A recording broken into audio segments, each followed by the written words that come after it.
अस्सलाम वालेकुम। First law of electrolysis पढ़ चुके थे, अब उसके बारे में न्यूमेरिकल्स पढ़ते हैं। फर्स्ट न्यूमेरिकल है, फर्स्ट एग्जांपल है, how many grams of silver will deposit on cathode by passing 2 ampere electric current for 40 minutes through the solution of silver ions. यानी अगर सिल्वर आयंस की इलेक्ट्रोलिसिस हो रही है और सिल्वर आयन की इलेक्ट्रोलिसिस के दौरान हम उसमें से 2 एम्पेयर इलेक्ट्रिक करंट गुजार रहे हैं 40 मिनट के लिए, तो 2 एम्पेयर करंट जब 40 मिनट के लिए गुजरेगी तो कितने सिल्वर आयंस कैथोड पर आकर, कितने ग्राम सिल्वर आयंस कैथोड पर आकर सिल्वर एटम्स की शक्ल में डिपॉजिट हो जाएंगे। तो गिवन डेटा हमारे पास क्या है, इससे हमारे पास इससे गिवन डेटा क्या आता है, गिवन डेटा है,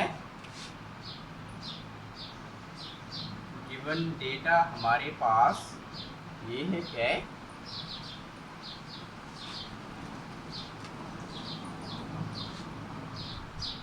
क्या दिया है, इलेक्ट्रिक करंट हमें कितना दिया है, आई कितना दिया है, इलेक्ट्रिक करंट दिया है 2 एम्पेयर, टाइम कितना है, ये है 40 मिनट्स।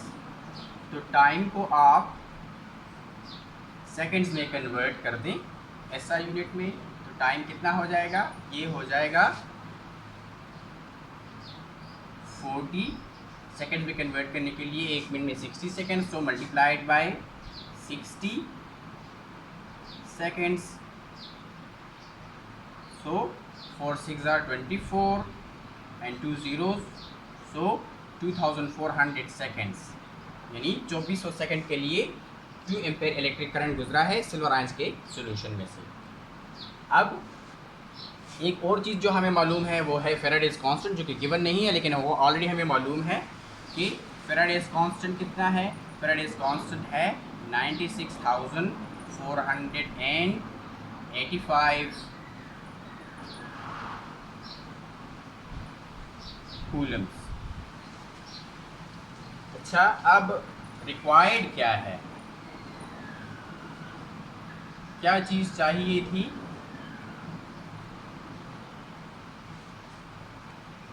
क्या चाहिए था, mass of silver deposited, mass of silver in grams deposited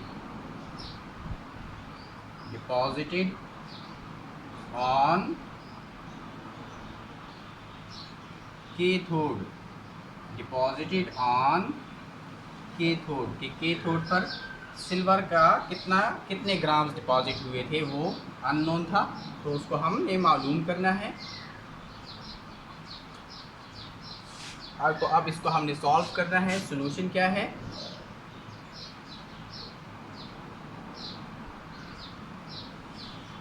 solution ये हो गया कि सॉल्यूशन में हम सबसे पहले रिएक्शन को देखेंगे। ये सिल्वर आयंस कहाँ जाते हैं, सिल्वर आयंस इलेक्ट्रोलिसिस के दौरान कैथोड की तरफ जाते हैं, क्योंकि सिल्वर केटायन है तो कैथोड पर जाकर वो इलेक्ट्रॉन गेन करेंगे, रिडक्शन रिएक्शन होगा, और सिल्वर आयंस इलेक्ट्रॉन गेन करने की वजह से सिल्वर एटम्स भी कन्वर्ट होंगे और वो सिल्वर एटम्स कैथोड पर जाकर डिपॉजिट हो जाएंगे सॉलिड फॉर्म में। सो सॉल्यूशन में पहले हमारे पास कौन सा रिएक्शन होगा, रिएक्शन एट कैथोड पर कौन सा रिएक्शन हो रहा था, कैथोड पर ये रिएक्शन हो रहा था कि सॉल्यूशन में से सिल्वर आयंस आ रहे थे कैथोड की तरफ और वो कैथोड से इलेक्ट्रॉन्स एक्सेप्ट कर रहे थे, इलेक्ट्रॉन गेन कर रहे थे और इसमें कन्वर्ट हो रहे थे सिल्वर एटम्स में सॉलिड फॉर्म में, जो कि कैथोड पर डिपॉजिट हो रहे थे। अब इस रिएक्शन से ये क्लियर है कि एक सिल्वर आयन एक इलेक्ट्रॉन कैथोड पर गेन करता है और एक सिल्वर एटम में कन्वर्ट होता है कैथोड पर जाकर। तो एक मोल silver ion, 1 mole of silver ion 1 mole electron gain करेंगे और 1 मोल सिल्वर एटम्स बनाएंगे और वो 1 मोल सिल्वर न्यूट्रल एटम्स कैथोड पर जाकर सॉलिड फॉर्म में डिपॉजिट हो जाएंगे। तो अब इस रिएक्शन को हमने सॉल्व करना है। तो सबसे पहले हमने चार्ज को कैलकुलेट करना है, क्योंकि ये करंट है, ये टाइम है, तो करंट और टाइम से हमारे पास क्या आएगा, चार्ज आ जाएगा। सो सबसे पहले हमने चार्ज कैलकुलेट करना है। चार्ज कितना है, Q, that is Q, it is equal to I electric current multiplied by time. So Q, that is charge in coulombs, it is equal to electric current कितना है, electric current है 2 amperes multiplied by time in seconds कितना है 2400 seconds, 2400 seconds. So Q, it is equal to 2 multiplied by 2, 4, 2 multiplied by 4, 8 and 2 zeros. So and ampere multiplied by second, अगर ampere second से multiply होगा तो उससे क्या बनेगा, उससे बनेगा कूलम, क्योंकि जब 1 एम्पेयर 1 सेकेंड के लिए इलेक्ट्रिक सर्किट में से गुजरता है तो उससे कितना चार्ज बनता है, 1 कूलम। तो ये क्यों हो गया, चार्ज हो गया कूलम्स में, चार्ज कूलम्स में कैलकुलेट हो गया है। अब हमने इसको सॉल्व करना है।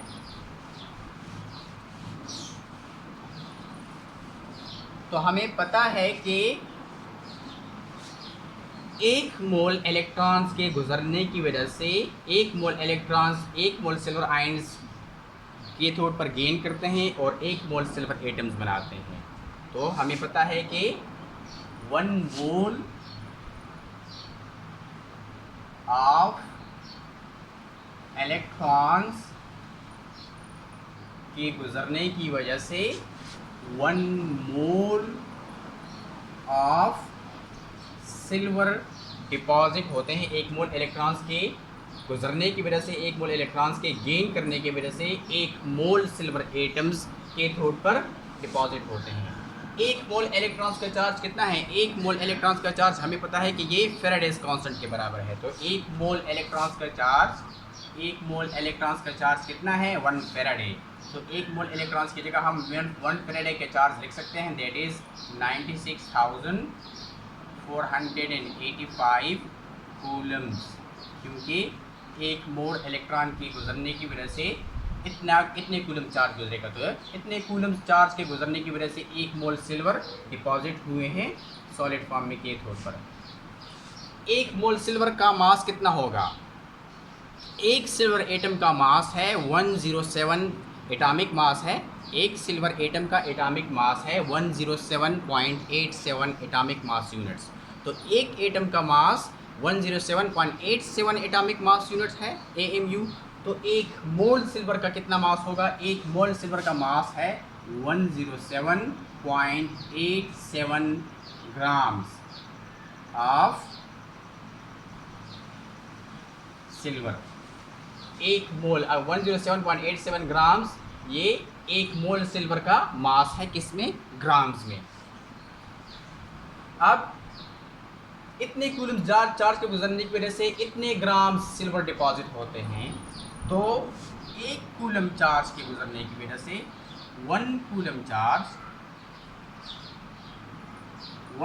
चार्ज के गुजरने की वजह से कितने ग्राम्स ऑफ सिल्वर कैथोड पर डिपॉजिट होंगे, वो होगा right hand side divide by left hand side. तो राइट हैंड साइड क्या है, 107.87 divide by left hand side क्या है, 96,485।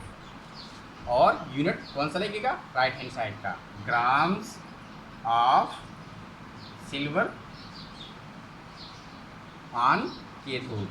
अच्छा, ये क्या है, ये एक हमारे पास एक बहुत इंटरेस्टिंग वैल्यू आई है। हमने पढ़ा था फर्स्ट लॉ ऑफ इलेक्ट्रोलिसिस में कि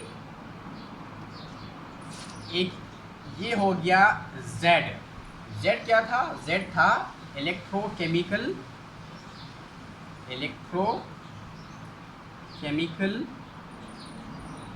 इक्विवेलेंट। तो इलेक्ट्रोकेमिकल इक्विवेलेंट क्या था, इलेक्ट्रोकेमिकल इक्विवेलेंट किसी भी सब्सटेंस का वो मास था जो कि 1 कूलम के चार्ज के गुजरने की वजह से इलेक्ट्रोड पर डिपॉजिट हुआ था। तो ये भी क्या है, ये देखिए, ये भी 1 कूलम के चार्ज के गुजरने की वजह से इतना मास डिपॉजिट हुआ है। तो 1 कूलम के चार्ज के गुजरने की वजह से जितना मास डिपॉजिट होता है, उस मास को हम इलेक्ट्रोकेमिकल इक्विवेलेंट कहते हैं।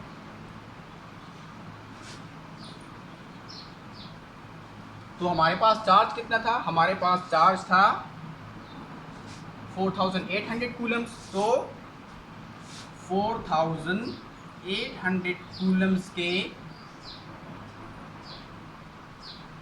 चार्ज के गुजरने की वजह से कितने ग्राम सिल्वर डिपॉजिट होंगे, वो होगा 107.87 divide by 96,485 multiplied by this 4800 grams of silver which will deposit on cathode।